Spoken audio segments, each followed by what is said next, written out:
Welcome. I'm Stefan. This is Graham. That's Travis. We are three different ones, and if this is your first time here, please feel free to like and subscribe so you can stay up to date with our content. And if you've been here before, we appreciate you tuning back in. We three different ones. We talk about albums released between 1965 and 2021. Today's episode, we are talking about the 1978 Police album, Outlandos de Amor. Just to start things off, just our little background and how we might have been introduced to this particular album or the band. And I first heard the Police 20 years ago. It was not this album, but it was a greatest hits compilation which had over half these songs on it. And I was thinking about early listening to this band, and it's kind of interesting in that I don't think my attitude towards them has changed from the time I was 8 years old. Like, I heard these songs very, very young and really, really enjoyed them.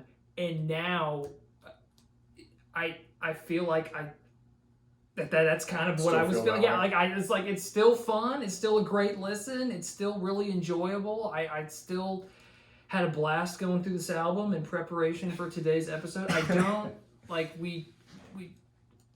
I haven't really I don't know. I feel like it's not definitely having learned how to read music and play an instrument, the appreciation of their ability and the harmony, the musical talent they have is definitely way higher. But overall, the songs themselves, I feel like I like them just as much as I did when I first listened to them. I don't think that has really altered very much in the time I first heard of the Police. Graham, what's your background with that? Yeah, it's I've known the Police for a long time. This album in particular, my dad had, and I vividly remember hearing it just in the house, in the car. So yeah, super familiar with this album. And I know a lot of other Police material just from the radio. They have, 10 songs that get played on the radio daily. Mm-hmm. And yeah, we'll get into the album and what I think about them. But yeah, I've known it for a long time. Yeah. Travis? Kind of along the lines of what you said. I'd say when I was younger, probably pre 10 years old, just hearing it in the car, my parents listening to it a little bit, hearing it on the radio, some of the hits. Yeah. Never really dug into them that deeply, honestly, and I've always wanted to. Oddly enough, playing Rock Band. I was going to say, yes. And I guess, would that have been middle school or high school? Both. It was around 8th grade. On the cusp. But I remember I had some DLC tracks, and most of them were from this album. So that exposed me to a lot of this. But yeah, that's pretty much it. Downloadable content. Some downloadable content. I just remember seeing the drum level on a lot of these songs was 5 of the little red demon head things. The most difficult. Yeah, 10 out of 10 difficulty. Yeah. That checks. And I was like, oh man, I gotta download these. I think Next to You was. That was. I kind of remember playing that at your house. Oh yeah. Wasn't Message in a Bottle on Guitar Hero 2? Mm-hmm. Yeah, I think it was. Yeah. Yep. It was. It was a. It's a deceptively hard guitar riff. Yeah. Yeah. Oh yeah. More on Andy Summers in this review. Definitely gets his due in my feedback for sure. Yeah. You mentioned Next to You. Couldn't have picked a more perfect song to open the album. Just comes out strong, flying, power drumming, the stronger guitar more so than I associate with the Police. And I feel like it's. You mentioned how it's deceptively, difficult. Sure. It doesn't fly out of the track when you hear it. It's not what stands out. The complexity of it. Yes, yes. Because it is a simple pop song. The lyrics lyrics could be like an early '60s like Beatles song. You Yeah. know. Yeah. It like grooves so well, but it's pretty complex, Yes. Yes. which is hard to do. Yeah. You know what I mean? Like it's hard for something to be catchy that's intricate. Yeah. I think. They're, Deceptively so. Yeah. Yeah. they're very accessible but very Yep. odd. Like, Yes. Yeah. and the Stuart way of Stuart putting it. Copeland drives that. Like, Oh, he's yeah. just a genius. You think so? Yeah. Yeah. I mean, I can't really think of many other drummers that just like totally determine a band's sound. Yeah. I mean, I love him. Strong track, Next to You. What did you think of the guitar kind of meanders a little? That's kind of how I described it, like about halfway. That kind of slide Yes, thing? yes. What do you? The breakdown. It's so Kind of surprising. It is. It's interesting to Right. me. I Some slide guitar. Yeah. that there's a weird little gimmick they throw in, and about the halfway point in a lot of these songs, and I like this one. Yeah. Next to You. I wanted to get your thoughts. It feels a little old fashioned, and I read, I think that was one of the things Stuart Copeland didn't like about it. He was like, that sounds very old school, the slide guitar thing. I don't mind it. I don't either. Like, it's kind of unexpected. Right. But the song to me and a lot of their songs kind of have like an old school rock and roll vibe. Yeah. Even though there's something totally different going on rhythmically, like the structure is very just kind of raw, Yes. garage bandy. The lyrics Sure. are always very bare bones. Yeah, especially on that song. Yeah. They get into, kind of some deeper subject matter later. Yeah. I didn't know until doing this that this was their first album. That's Like so, I had no idea that Next to You was the first song on the first album. so Yeah, crazy. Like it seemed so polished to me. Yes. Yeah. You know what I mean? Like, And wow, that these what a are, start to the career. these are the songs that like most people think Yeah. of with the Police. They're songs I think of when I think of the Police. Yeah. And it's to have them all like right here, or like the first half of their first album is just nuts to me. Did y'all notice? So just listening with headphones, the guitars were mixed really weird. Yeah. Like way louder in the mix. Yeah. Oh yeah. Like almost bothered me a little. Mm. Like really, really, really, really loud. I think I mostly listened just on a stereo. Gotcha. But like overpowering. It was like everything was like at an even level, and then it's like I think the chorus hit, and it was like, oh my gosh! Oh, yeah. Like the guitars were just boom. Yeah. Interesting. But nobody else came up. Yeah, It was yeah. just like. Yeah, that's. But There's apart from that, I thought it was amazing. There's kind of a raw sound to Yeah. this song in particular, and some of the other songs, like a little muffled. I was gonna say, and I had to like check my headphones. I thought I blew a speaker, but on like the song that comes after this, I think or maybe it was "Hole in My Life." There was like a clipping, like I thought my speaker was broken in my headphones, and then I listened to it in the car and it did the same thing, and I was like, that's kind of odd. Clicking? Clipping, like it was like peaked out, Okay. like distorting. Wow. Yeah. What is the next song after? So Lonely. Oh yeah, love it. Quintessential Police song. Oh, yeah. Did y'all know this one from before? Yes. I had heard this song before, yeah. but I didn't realize that this was like I didn't know this was the name of the song. Never would have guessed that like all these songs are from one album. Right. That still Right. just It's- mystifies I know. me.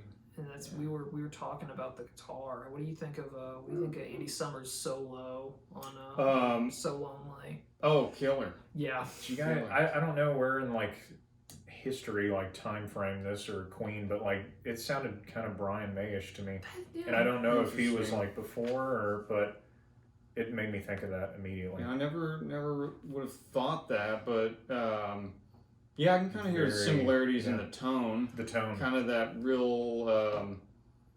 Gosh, how would I don't you, know how to would you describe it, but I characterize was just that? like, dude, that reminds me of Brian May. It's bright. Poppy. Yeah. In a good way though. Yeah. I Right. do not mean that to be disparaging. Right. This was like the intro of that kind of reggae feel too. Yes. Right. For Right. them. Yeah, that's a big part of their sound. The reggae rhythms or the, Middle Eastern rhythms. And then just straight into that ripping chorus. Right, Yep. right. this one, I like Next to You, but I like this one better. Yeah. I think I The do too. harmonies too. Oh. And my that's gosh. So That's underrated. Sting doing harmonies over himself. I didn't know that. Oh, they did. Do Copeland and Summers not? You know, I think they Back? do on some songs, but primarily what you're going to hear on this and other tracks is Sting singing the high harmonies. Okay. And yeah, I mean, he's just a great singer. Does he do the harmonica in this too? I want to say he does, but I don't know. I wish there was more of harmonica. Yeah, Honestly. yeah. That's the only knock I can think of on this song. Yeah, Just yeah. like more harmonica. Always more harmonica. Hey, Right. sure, man. That's awesome. I I didn't know that. So like live. I think. Well, live, I think the bandmates Mm, do some of it, but you know, obviously they don't have the voice that he Sure. does. No. And I do think, I remember when Sting did a Super Bowl halftime show. I want to say he had a harmonica on stage with Yeah. him at some point. So I would think it was Probably him. him. See that? Yeah. I don't know if I remember that. It was a long time Did the ago. police do the Super Bowl? No, it was Okay. just Sting, and they did. That was the first time I heard "Message in a Bottle." Okay, Actually, this was okay. a long time. Was ago. he like the headliner, or was No. it like the Black Eyed Peas? Or It was something? like him and a few other people. I think. Okay. I can't. The only person I Fun. remember is Sting. Mm-hmm. But yeah. just Desert Rose over. They didn't do any of Sting's solo work, and like my dad was laughing the whole time. He's like, "They're not gonna do his solo songs," Yeah. and they didn't. No, And that's probably why I enjoyed the show so much. Yeah, yeah. I'm gonna have to go watch that. Yeah. Yeah.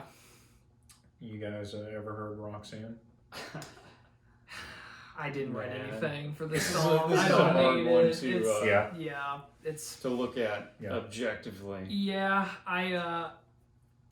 Gun to head, I still say it has been done to death. It's hard to argue against that, but I still say it's a good song. Yeah. It was not my favorite off Right. this album, but kind of a they classic. they knew what they were doing, putting it at the 3 spot. It Yeah, is, yeah. it is The that. Slugger. Yep, that is the one with Yeah. in terms of staying power. Batting cleanup. Yep. I never noticed. Like, I mean, I'm sure we've all heard the song a jillion times, but like with headphones, the snare Mm. like was huge. Yeah. Like, yeah. like Yeah. just so wide, and I'd never noticed that. His drum sound, It's crazy. for one, the attack that he has Yeah. on the kit is just so strong Mhm. and heavy hitting. It was just like infinite reverb and Yeah. echo. He was also into like effects Yeah. and stuff. Like he talks in this interview I watched about, you know, when they got a call from the manager that was like, "Y'all are rich because the single's doing well." It was like we went to the music store and I bought an Echoplex, which is like this giant machine that creates, you know, echo sound effects. And he was using it on his drums. I don't know if he was doing it at this point, but he Mhm. did for like Walking on the Moon on the next Gotcha. album. Yeah. But yeah, he was into getting crazy drum sounds back then, and you know, I think he said that it took him a while to figure out what snare to use. But apparently, whatever snare that is, he like still has it, and that's what he uses on tour. Oh my gosh. Yeah, I want to say it was like a Tama, either a Tama or a Pearl. Mhm. Shout out. Shout out. Products and services. Yeah. Right, there Yeah. you go. But that was just like how particular he was. Like, we need to get the right snare sound for this, and the drum sound on the album. Oh my gosh. And all the Police stuff is just killer.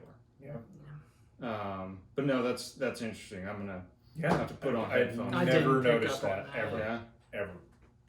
yeah. Check it out. It's It's like hearing the song for the first time. right. Yeah, Roxanne. I mean, do y'all stick with that if you hear it on the radio? Yeah, I don't know. No, probably not. I mean, but I've definitely, heard it plenty of times. Can appreciate it for what it is. Sure, Yeah. sure. And then I guess it was on Rock Band. Yeah. Was Yeah. this fun? Oh yeah. Yeah. Yep. Okay. I remember that being one of the entry level songs, kind of. So you had to play it a lot. Right. Yeah. Hole in my life.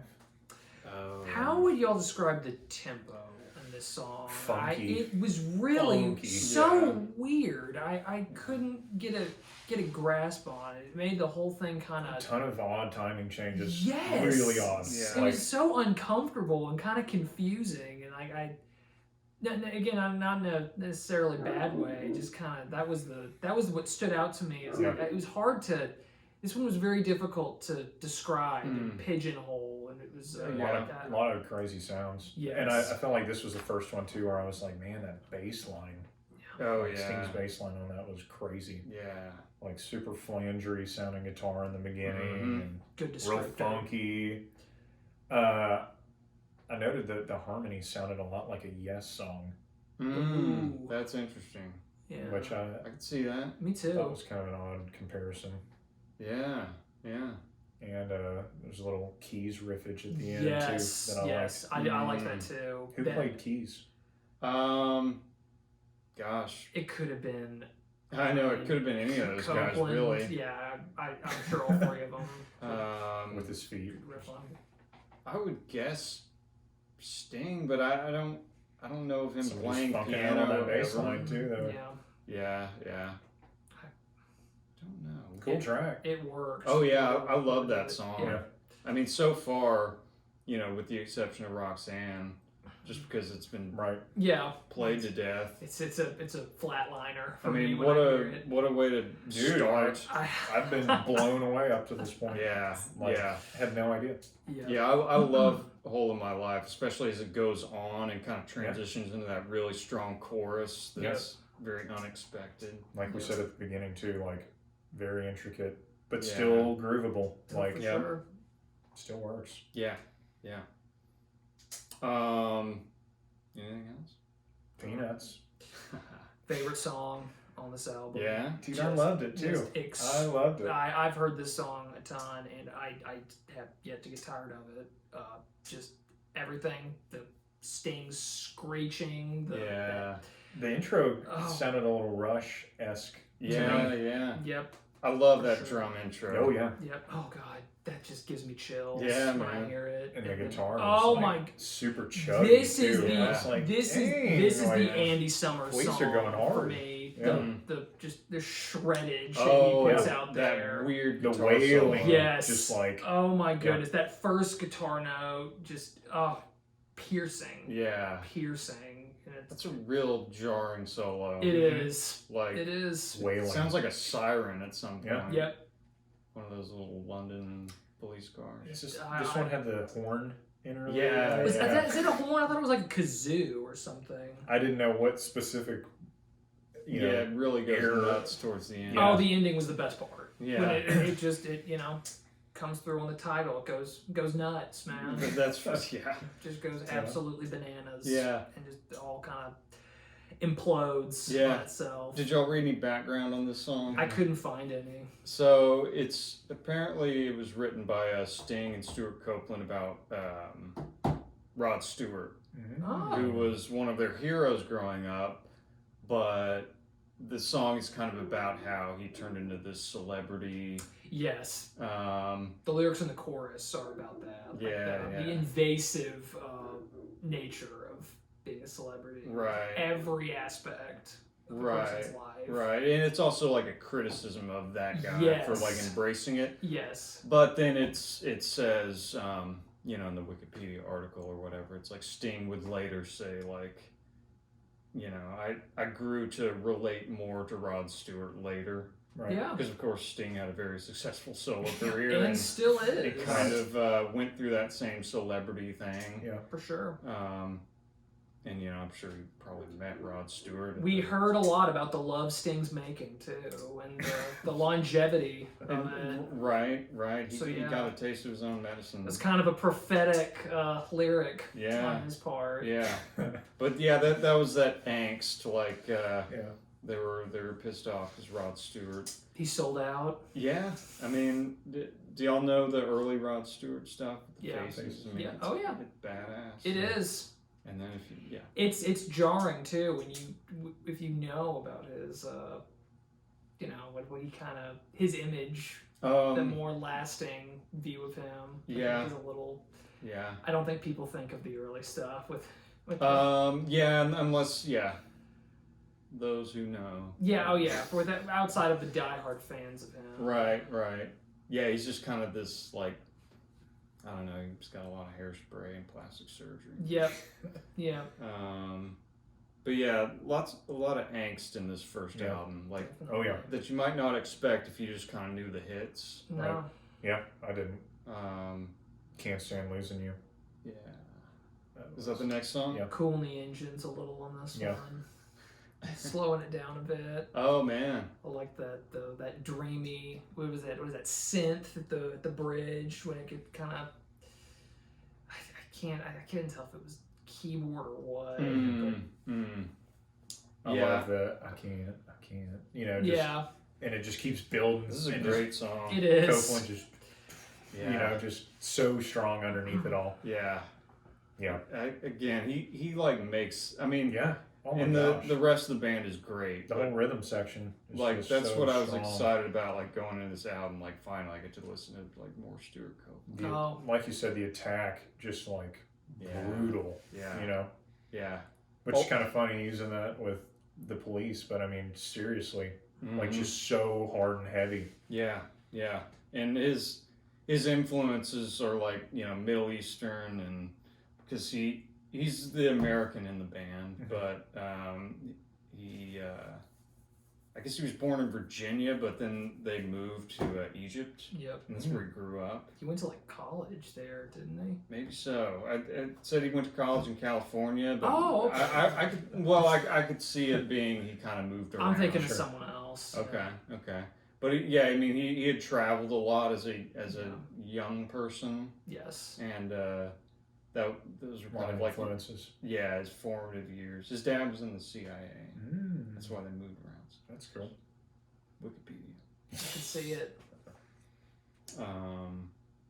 But yeah, all those unexpected rhythms that just work so well. Yeah. That's where it comes from. Very unexpected, but it meshes for sure. Yeah. Yeah. Truth hits everybody. Ooh. Yeah. I don't know. Maybe it's the fact that the earlier songs were so great. This one I felt just a teeny bit stale to me. I was not as high on this one. I love the guitar. I love that it's a little heavy, and I think it goes well with the softer vocals out of Sting. But yeah, I didn't. I listened to this one a few times, and I couldn't generate a lot of feedback on it. What did y'all think? So like I was just saying about just being heavy and aggressive, this one is just super fast and heavy right out of the gate, and something that I don't know why this stood out to me, but the like snare kick, just it's like at this point in time, was anybody else doing that? No. Like it I feel like that kind of carved the way for like a lot of punk bands, honestly. Like that just Oh, I see what you're saying. yeah. Just kind of like thrashing. You know, I mean, this would have been right at the beginning of that punk new wave. I can't think of anything that came before this that had. Yeah. You know what I mean? Just, I thought that was pretty cool. Yeah. Very innovative. I love the song. Yeah. And then mentioned something about bells and a motorcycle at the end. Really? Yeah. Yeah, you hear those. It almost reminds me of something you'd hear in like a Rush song or something. Like, what do you call those things? Are they pre-Rush, the Police? Really, no. Simultaneous. Contemporaries? Yeah, I mean contemporaries, and I remember, I think in the Rush documentary they were saying, at one point we were like taking influence from the Police, so like I think they influenced each other a little bit. That's cool. And Neil Peart definitely recognized Copeland's greatness. Another 3-person band. Exactly. With the dynamite sound. Yeah. I know. If we're talking about power trios, we got them. Mm-hmm. We've got Cream. Yeah. Hendrix Experience, which Indeed. Stuart Copeland always goes on and on about the Jimi Hendrix Experience. That was like one of his biggest rock influences. Mm-hmm. And I'd say obviously Police were a different kind of trio. Oh yeah. this was the last song for me before this album just derailed to the max. So I was is that our transition to I Born was in the so 50s? impressed. Like I was like, oh my gosh, there's been no flaw up to this point. Yeah. And then the next track I was like, did they just give up? I've got What is this? I've got filler next to Born in the 50s. Born in the 50s. It just. Are we already there? Oh, Because yeah. This album is really short. It's 38 is. minutes. Yeah. But yeah, up to this point, it's been so just stellar. solid. Honestly, I'd say like 10 out of 10. They're- Yeah. I was shocked. Yeah, I know you were like I was excited that you were like Yeah, really dude, into it. Oh yeah. It's like, As soon as I saw the track listing, I listened to this the same night I went through Aliens, which I usually Right. don't do. I want to give it a night right. between albums, but I was like, I saw this, I was like, I need to listen to this right now. very seldom do I listen to something once and go, wow. You know what I mean? Mm-hmm. Like, it's usually I'll revisit it and I'm like, okay, this is Yeah. growing on me. But like, I was like, dude, Yeah, this is amazing. Yeah, And it just yeah. keeps getting better and better and better. yeah. And then to use your word from earlier, stale. This was just so Born in the 50s. Yeah. It just seems so forced and odd and just like It's a little corny. cringe. Dude. It was super cringy. It's Straight cheese is what I put. oh my gosh, just to The chorus in particular is a little give up. yeah. I think. Yeah. My least favorite track. This is where you really start to notice like the lack of lyrical diversity. I was like, did they just take a writing break? Yes. And like just lose their minds and come back and here's the next three Yeah. tracks? And the verses are nothing but just references to like 60s culture. Yeah. Like, I mean, I feel like It was could have, not. it wouldn't have been a stretch to come something a little more innovative than just repeating the title, which frankly doesn't even make sense. Yeah. No? No, I guess it does because it's like if you're born in that decade, the Kennedy assassination, like Beatlemania, would stand out to you. But Sure. yeah, I don't know. Like It when just- they messed in their pants. Yes. As Sting puts it. yes, Uh, yes, I as it were. what one thing I'll give him is Sting sounds good. Oh, he does. As a Yeah. vocalist. Oh yeah, the shrieking still Especially when he works. says we scream. Oh yeah, We scream. he does. He does the indeed. one redeeming quality. Yeah, Yeah. The it's like the verses in this song are okay. The chorus is a little corny. You're saying it all I'm sucks. all out. Yeah. This was just like we were here and we just Oh yeah, it's definitely a yeah. It's a come down for sure from The what they ultimate. were. for And me. does it ever come back? Really? No. I think it does. Okay. I'm going to okay. argue that it does. With- Okay. Be My Girl Sally. Yes. Okay. The troll in me wanted to have this as my favorite song. Oh, I man. love the fact that they just go into straight like narration. Yeah. B, that they don't even WTF. B, that they don't even use their singer for the narration. They get their effing like 4-foot tall guitarist for it. Was he trying to sound like a complete creeper on that narration? I'm sure. He really said it was ominous. Like this, it was creepy. Here, Yeah. Odd like track. just that weird, like plucky, like no British person should ever sound that happy. He sounds describing this. That's over that. There's that jaunty little piano bit. I mean, it was such a heel turn from where we were, and it was like I wasn't that high on Truth Hits Everybody, and Born in the 50s really did nothing for me. And this one, like, it was so bizarre. Yeah. It was hearing it, very odd. that I was like, it almost kind of made me like it more. And Yeah. just the I don't know, the sheer weirdness to do that. Like I'm just the kind of person that appreciates that. It is pretty hilarious. Yeah. Like, in context. Yes. Yeah, we got your text as you heard that, and Yeah. I was very much looking forward to this, and it did not disappoint. Oh my gosh. It goes on a little long, maybe. Yeah. Yeah, I can see that. Um. More lyrical give up. Well, I don't know, man. I wouldn't call it give up. I mean, No. it might not be your thing, but Yeah. No, you know, there's part of me that does like it. doing a song about what would you say that song is about? Oh, like I mean, almost like a stalker vibe to it. Well, yeah. Which definitely checks with some of their later songs. Well, he's also talking about an inflatable significant other, yes, as we say these days. yes, yes. Inflatable significant A other. must-have. Yeah. For the lonely man. Right? Oh my god. Ahead of his time. Oh yes. Innovative. I almost saw it as kind of like a parody of like some like 60s psychedelic songs that kind of did that whole British kind of proper thing mixed with just kind of weirdness. Yeah.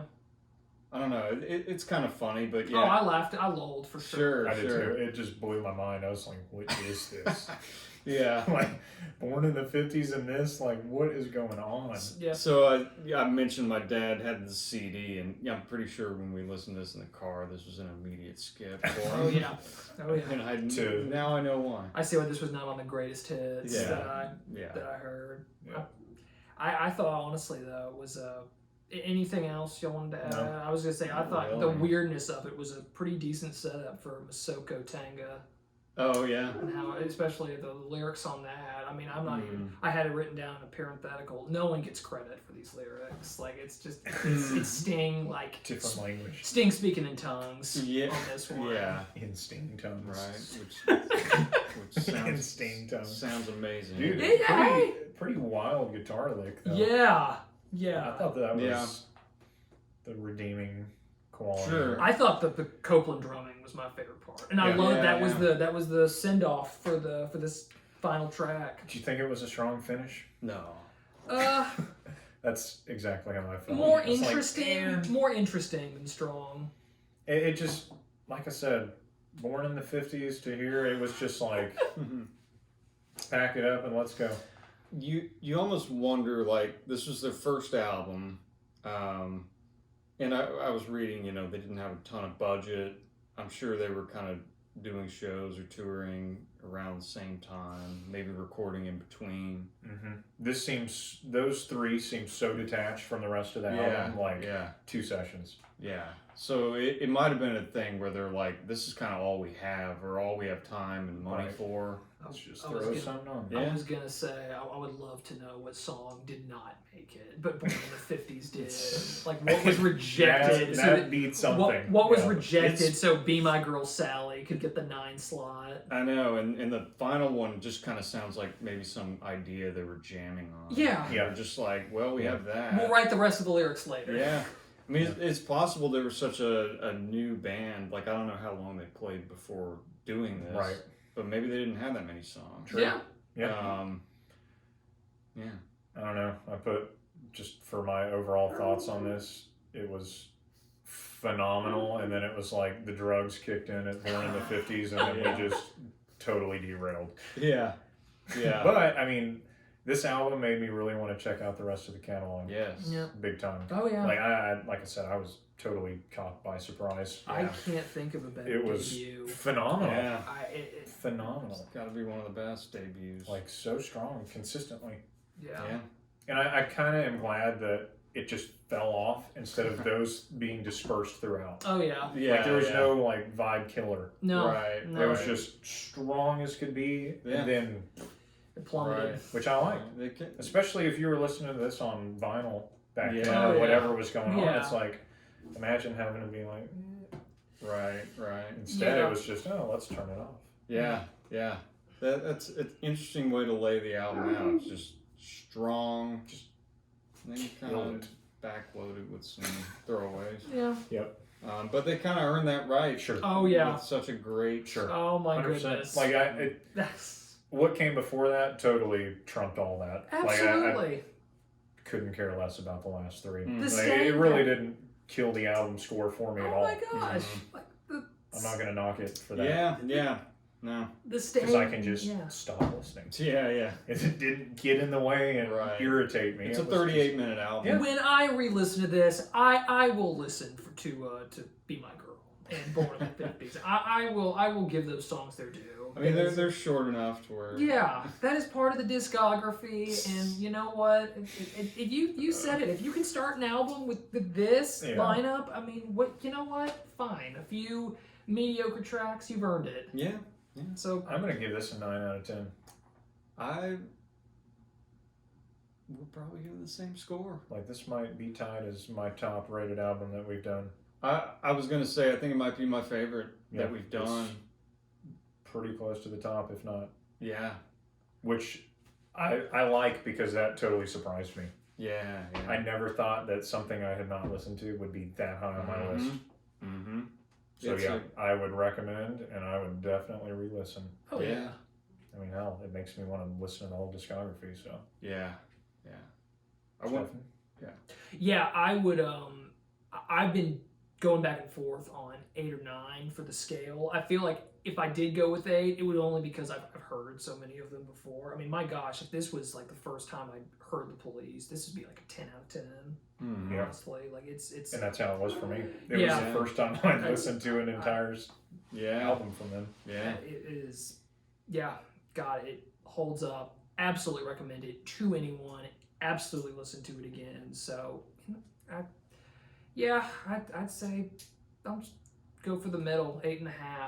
You know, yeah, loved it. Yeah, loved it. Even the weirdness of the end. Sure, there's an endearing quality to it. Sure, might have to re-listen to it. Those songs kind of are what they are, but it's they're still. I'll try them again once.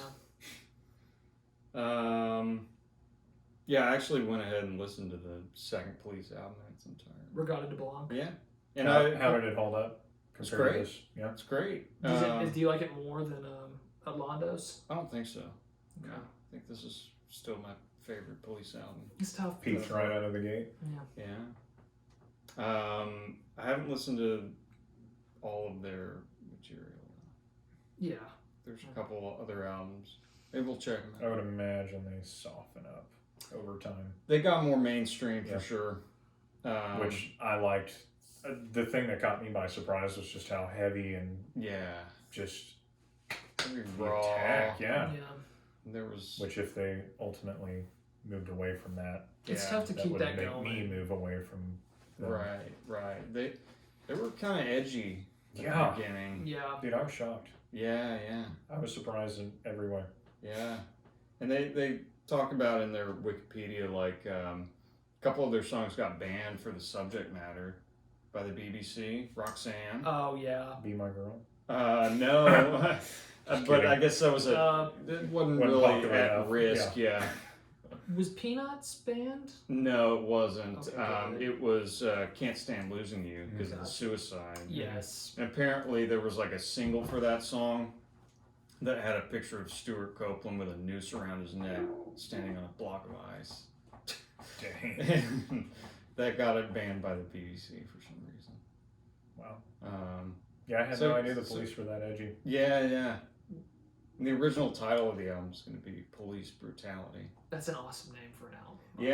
Yeah. But after hearing Roxanne, I think their manager was like, I think I want to go for this more kind of exotic sound. So Outlandos, how did you say it? D'Amour. Outlandos D'Amour. The Outlaws of Love. It works. I like the name. Yeah. And they kind of continued with that theme. I meant to look into how they did the cover art for it, the layer they put over that photo of them. Some kind of like etching or something. Yeah. A really distinctive look. Very, very simple cover. Yeah. But yeah. How would you rate it? The cover? The album? The album? 9 out of 10. For Nice. sure. Strong.